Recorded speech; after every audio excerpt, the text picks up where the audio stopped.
erkennen lassen liegt vor, wenn eine Person von einem Staat oder einer politischen Organisation heimlich entführt oder inhaftiert wird und sich anschließend weigert, ihr Schicksal oder ihren Aufenthaltsort bekannt zu geben.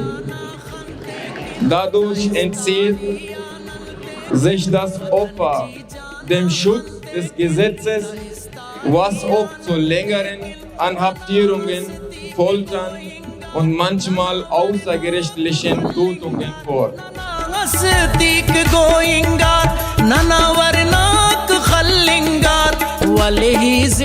Sie stellt eine schwere Verletzung internationales Rechts dar und erfüllt die Kriterien von Verbrechen gegen die Menschlichkeit.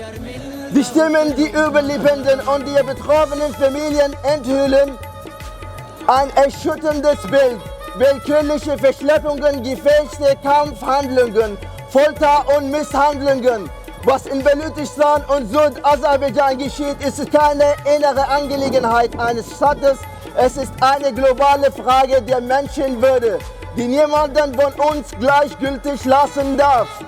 Besonders tragisch ist das Schweigen der internationalen Gemeinschaft, während weltweit zu Recht auf Taten in anderen Konfliktintegrationen hingewiesen wird, bleiben die Schreie der Baluchen und Azeris oft. Nana khalkat virano dabe bandagh pursano ura ko bun tiro kinga hamari ko dado kinga ura khwajak begwaho ura godik tanyao bashta de bayaban. Dear people of Khol, today the 30th of August we stand together on a day declared by the United Nations General Assembly in 2010 to honor the victims of enforced disappearances. It's a day of remembrance, it's a day of solidarity, and it's a day of resistance against silence.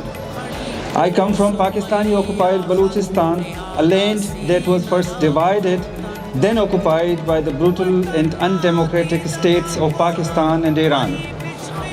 For decades, the people of Baluchistan have been struggling to resist this occupation, fighting for independence and for the unification of our homeland. But instead of dialogue, Pakistan and Iran have chosen repression. Instead of justice, they have used their militaries, and instead of rights, they have given us fear. One of the most painful tools of this repression is enforced disappearance. In Baluchistan, the numbers are in tens of thousands. Men, women, students, doctors, teachers, activists, taken into custody, never brought before a court, never given the right to a legal trial. Many are kept in secret torture cells for years, even decades. Some names from the very long and unending list are Ali Asghar Bangulzi, Dr. Akbar Mari, Dr. Dim Mohammad Baloch, Zakir Majid Baloch, Ghafoor Baloch, Zahid Baloch, Asad Baloch, and the list goes on. But for every name we mention, there are countless others whose stories remain hidden. In Baluchistan, the cruelty is so deep that families sometimes feel fortunate when their disappeared loved ones are killed in custody and their bodies are dumped in the mountains of Baluchistan.